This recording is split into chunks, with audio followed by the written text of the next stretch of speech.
From JBS Studios in Greater New York, this is the JBS News Update with Teisha Bader. I'm Teisha Bader with the JBS News Update for Thursday, August the 5th, 2021. The IDF conducted additional airstrikes at military targets in Lebanon last night, targeting rocket launching sites, from which 3 rockets were fired at northern Israel yesterday. As we reported to you, 2 of those projectiles landed in Israeli territory in the area of Kiryat Shmona, setting off massive fires that Israeli firefighters were still battling today. The fires already destroyed hundreds of acres of forest and vegetation.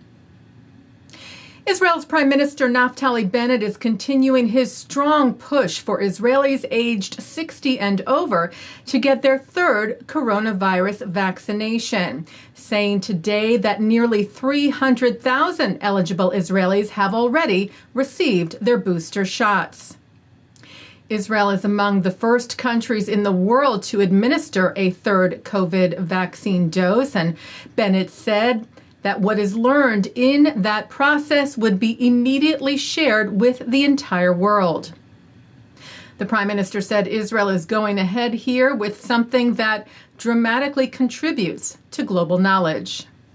Bennett is also sharing video of other Israeli leaders like Defense Minister Benny Gantz receiving his booster shot and urging the public from Israeli leaders across the political spectrum, especially those who have not gotten vaccinated at all, to do so.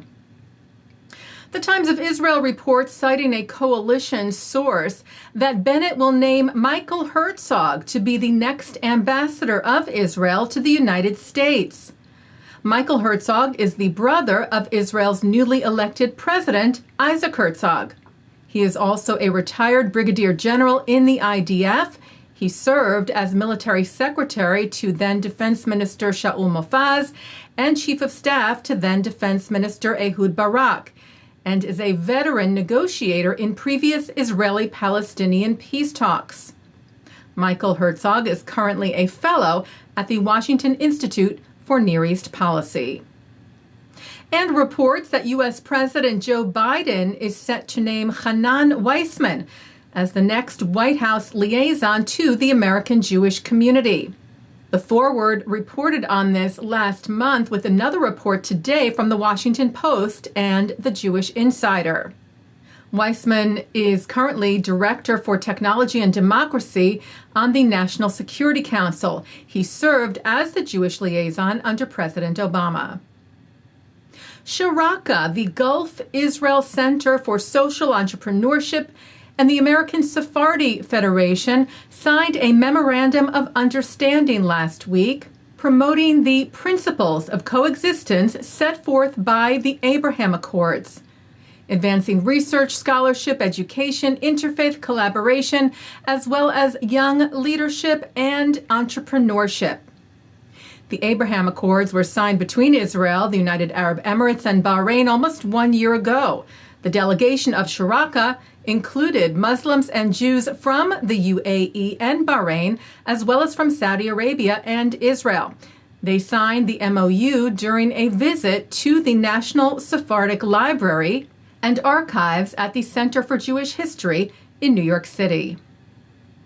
Taking a look now at our programming for tonight on JBS for Thursday, August the 5th at 7 o'clock, it's Talmud Study. At 8, Lynn Meadow talks about women in theater. At 9, Mark Golub sits down with singer-songwriter, entertainer, and actress Shelley Fisher on the Chaim. At 10, Shelly is among the guest performers on the Jake Ehrenreich Show. And coming up next, it's Israel in Style. And that's the JBS News Update for Thursday, August the 5th, 2021. I'm Teisha Bader. Stay healthy, stay well.